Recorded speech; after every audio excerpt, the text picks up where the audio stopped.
یک دولتی برکمال داشتم که همه میگفت که یادی پیش شکلک میگیچر بودم من. این خاک زمین رجبی سفروا که به گفته خودش 107 سال عمر دارد در یک دهه دوردست ناحیه رودکی زندگی میکند. با وجود بزرگسالی به کمک دیگران میگردد. شکایت دارد که مقامات خدمتهایش را قدر نمیکند و هیچ کمک اجتماعی از دولت نمیگیرد. گوشتم دادم، پوستم دادم، مولم دادم، گوام دادم، نلکم دادم، زیمم دادم، روغنم دادم، تخمم دادم، همه در دولت دادم. این تا حالی میگیره. من به نظر میگرفتم که من امروز محتاجم، منتظرم، یا دهنم دارم، گشنیم، تشنیم، من چون به نظر نمیگیره دولت. سال تولد رجبی در سند سال 1915 نوشته شده است. خودش و فرزندانش میگویند که پیرزن در اصل سال 1910 به دنیا آمده است و تمام عمر در دهه دوردست و به آبی مینگچر زیسته است. شوهر رجبی سفروا 47 سال پیش درگذشت. 4 فرزند و برادرانش نیز فوتیدند.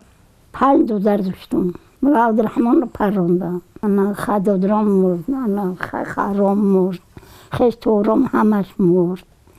انا 2 بچه دارم. اینی بچه هم میخونه خمیکل بیه بیرونه اینمی.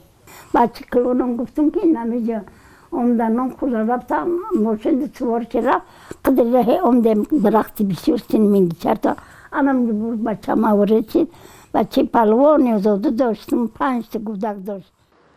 در جماعت لاهور که دهه رجبی تابع آن است میگویند پیرزن تا کنون مثل 29 فرد در از عمر جماعت کمک میگرفت.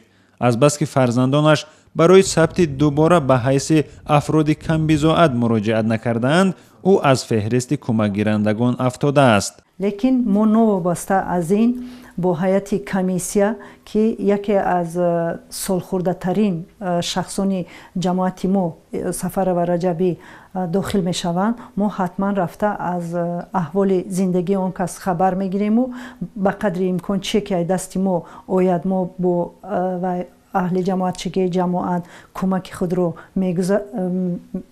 میتیم و برای خطی اویله های کم بضاعت حتما داخل می نماییم. در تاجیکستان برای شخصان کم بضاعت در یک سال 4 مرتبه 100 سومانی کمک پولی میدهند. برای دراز عمرهای مثل بیبی رجبی امتیاز خاص مقرر نشده است و تنها در روزهای جشنها شخصان خیرخواه به عیادتشان میروند و کمک میکنند. در عموم در تاجیکستان 300 نفر از 100 ساله بالا به سر میبرند.